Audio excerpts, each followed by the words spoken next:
On today's podcast, basically I say stuff. I say stuff about things, stuff about philosophy, stuff about accountancy for slaves, or slave owners rather, stuff about moccasins, stuff about prostitutes, stuff about all sorts of things. It's all sorts of stuff about things. Today's theme, I suppose there's a theme to today's show. The theme is stuff about things. Which isn't really a theme, but I can say it's a theme and then it's a theme. If I say it's a theme, then it's a theme, surely to Christ. If I've any creative input into this at all, which I think I have, having done it for 7.5 years. Anyway, stuff.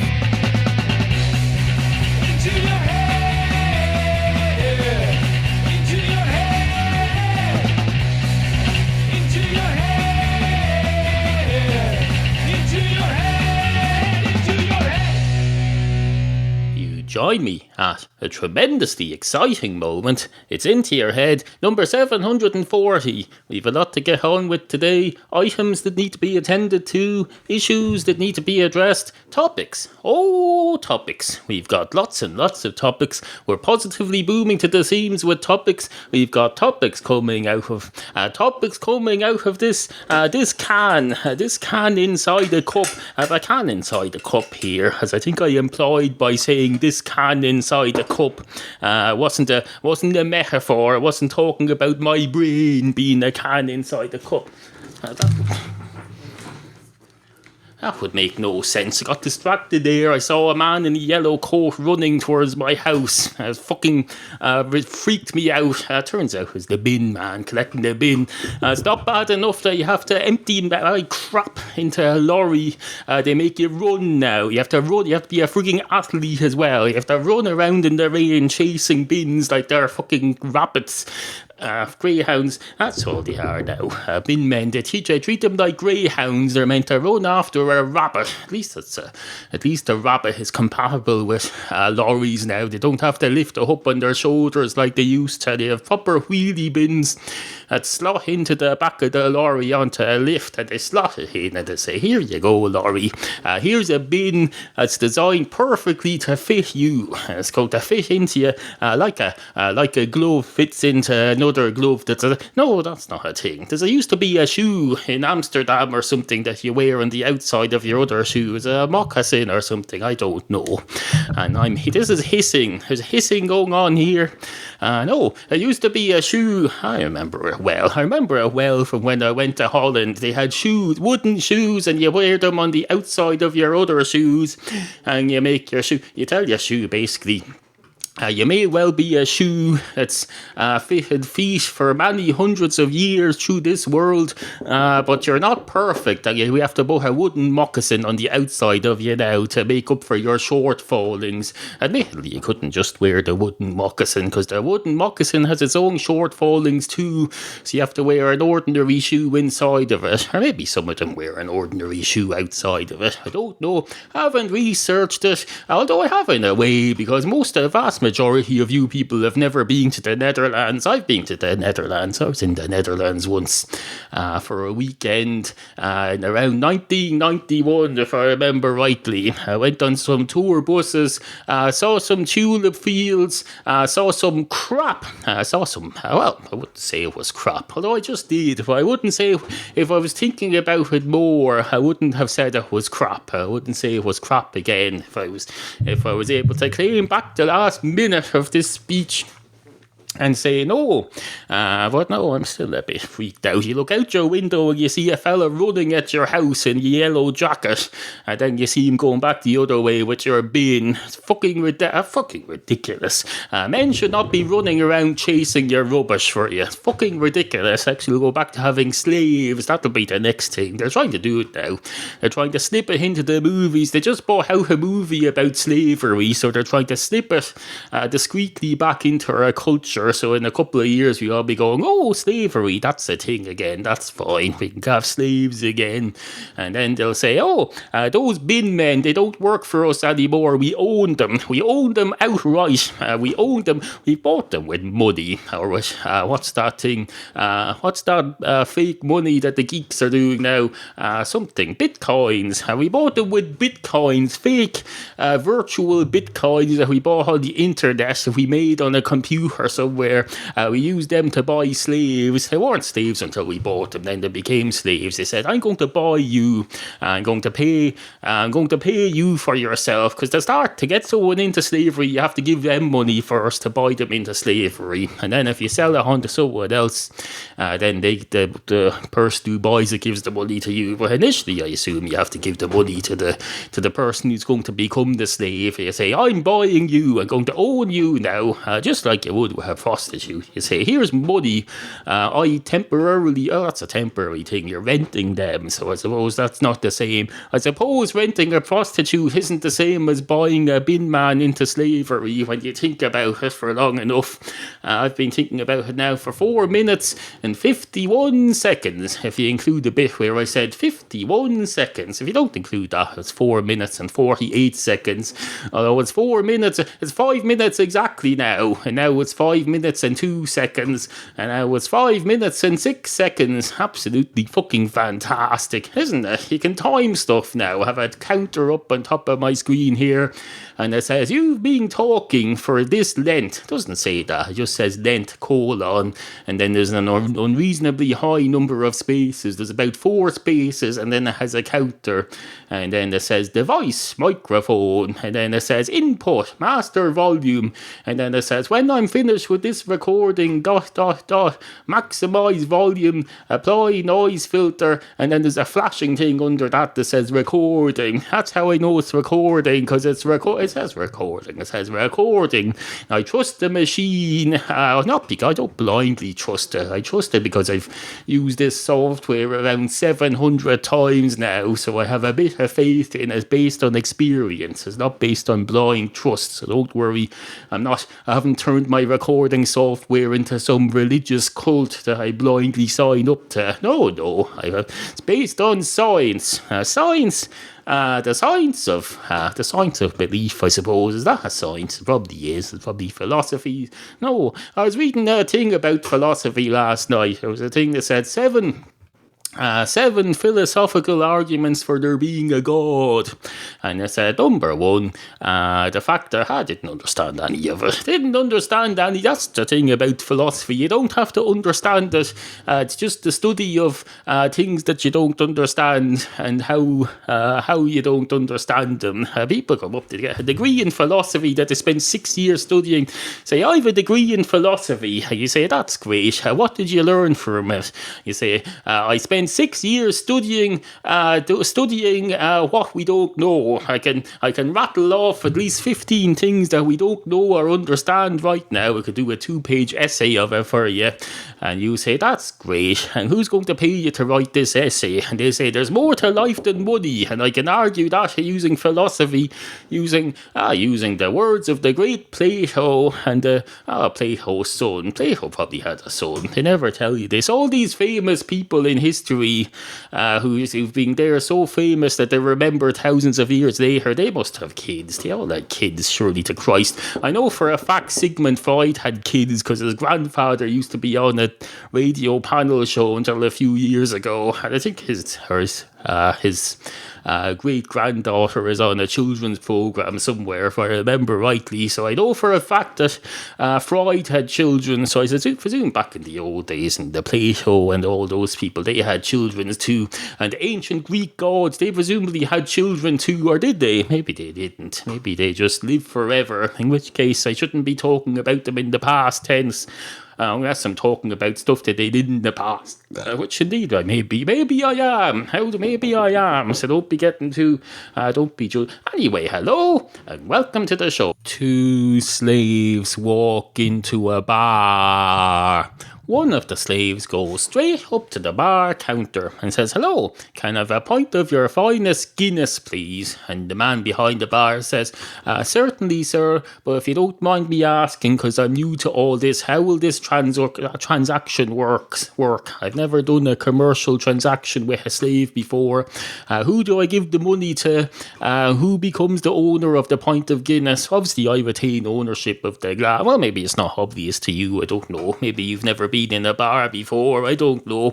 But no, it's obvious to me that I retain ownership of the glass. But I don't know how it works in regards to the transaction, and how do I account for it in my bookkeeping? Maybe I'm asking the wrong person. Although who would be the right person to ask about this? I suppose a slavery accounting expert, or maybe my own accountant, I don't know. But it's a bit late for that, because we're already here and the transaction's about to happen. I can't be going ringing up my accountant at 10 o'clock at night.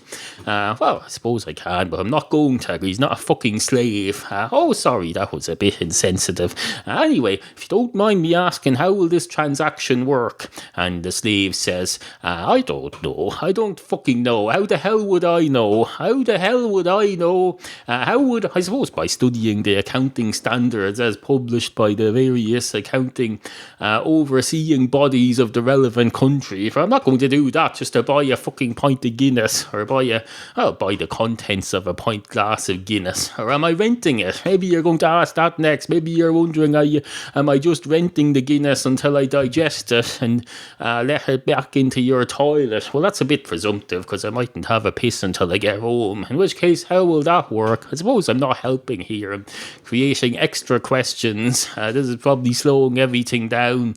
And the man behind the bar says, "It is indeed.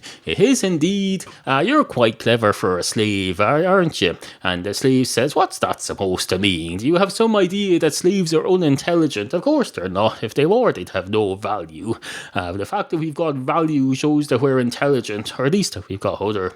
Maybe it's not all of us have intelligence. Maybe we have other strengths, like strength, physical strength. Maybe we have emotional strength. Maybe we have, I don't know, maybe we have blue eyes and blonde hair, or maybe that's fake, who's to say? Maybe we have the ability to, you get the general idea. And the man behind the bar says, "I'm not comfortable with this whole premise."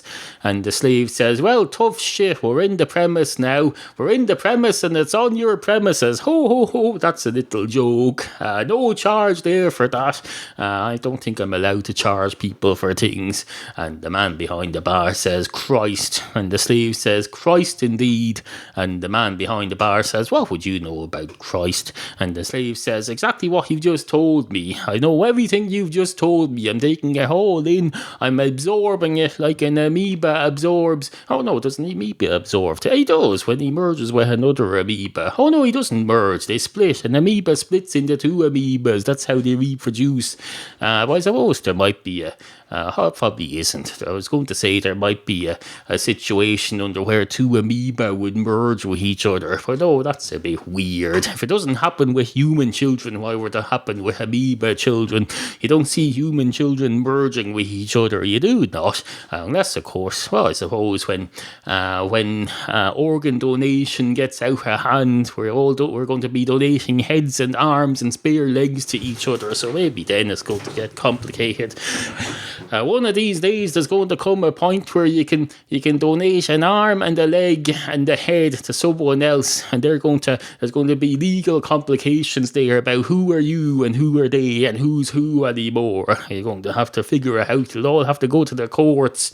But until then, I suppose. Until then, what have we got? We've got each other. That's what we've got, barman. We've got each other. Well, someone else has me technically, legally, because I'm a slave. But you've got me as a customer.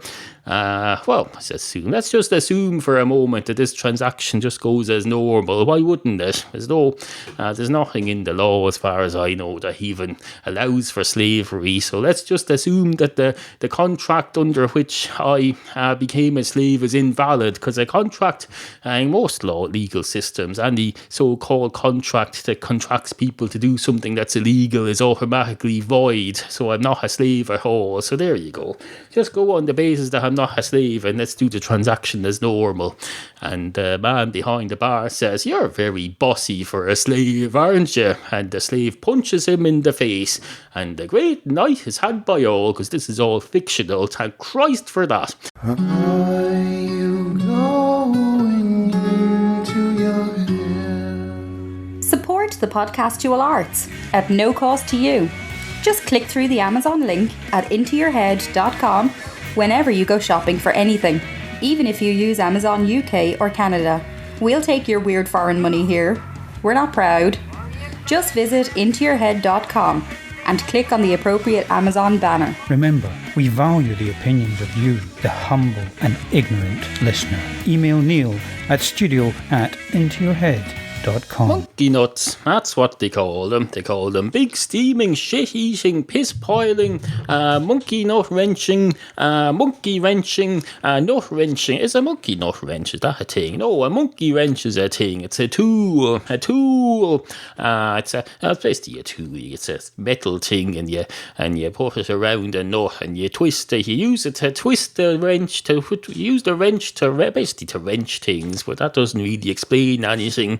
Unfortunately, the way language works, I can say a wrench is something that you use to wrench things, and that doesn't tell you anything. You have to use other words. Other fucking words. So basically, if you're wondering what a wrench is, it's a thing that you use to turn things. You turn like you would on a gramophone record, except different. If you young people wouldn't know what a gramophone record is, but those people who are not as young as you would, well, you probably do too. I don't remember gramophone records. I do remember a record player being in our house. I wasn't allowed to use it.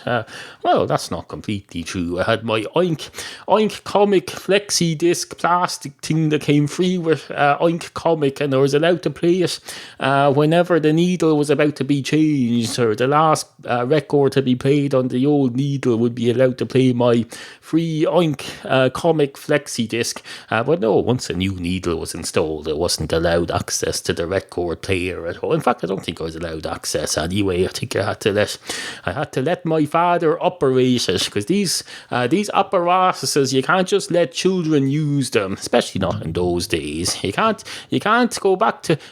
in those days allow children to use them, because for one thing, you'd have to let the child operate the time machine. If you can't let a child drive a car, surely to Christ, you're not going to let them operate a time machine, let alone a gramophone. Although you wouldn't necessarily need a time machine to go and use a gramophone record, but you would in those days. To use a gramophone record in those days, you need a time machine. It was ironic, because the further back in the past you go, the less technology there is, the more technology you need to use it. If you wanted to use a gramophone record today, you wouldn't need a time machine at all. If you wanted to use one tomorrow, you wouldn't necessarily need a time machine, although it would fasten up the process by 24 hours. But no, you could just, if you just wait around, you could just do it that way.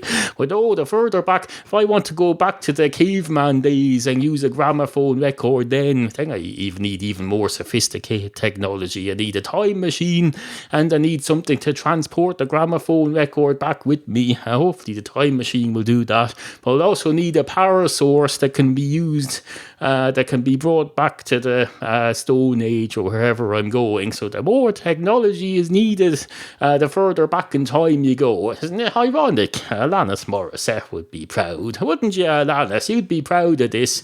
Well, if you'd done this, you'd be proud of it. You're not proud of this now because I did this, not you. So isn't that ironic, Alanis? Alanis Morissette, if that's your real name. Wasn't there a band called Morissette as well? I think there was, or something set. Morissette, some 80s woman pop group, if I remember rightly. And then there was Morrissey, and then there was Alanis Morissette as well, who I just mentioned. So we've come full circle. Isn't it ironic? An old man turned 88. He won the lottery, and die the next day. Isn't it fucking tragic? It is, it's fucking tragic. Unless he was rich all his life before that and enjoyed it. Or maybe he didn't put any value on wealth and that's why he decided to die. I don't know. I don't assume things about people, especially fiction. Well, you can assume things about fictional people who you've created, but that's not assuming things. That's making them true about the fiction. You're creating the fiction. That's different.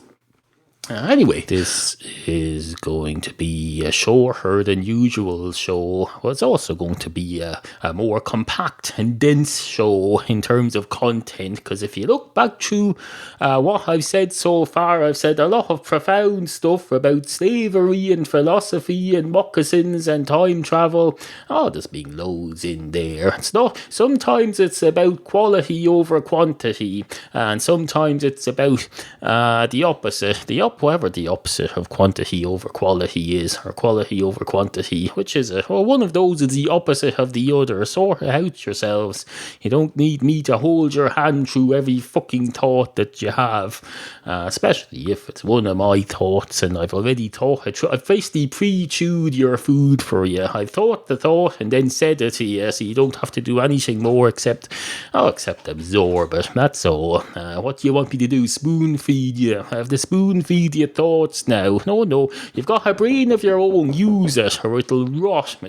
Won't physically rot, or maybe it'll be, I don't know, till your brain cells die out if you don't use them. I don't know. Either way, surely to Christ, use your brain. Anyway, good morning.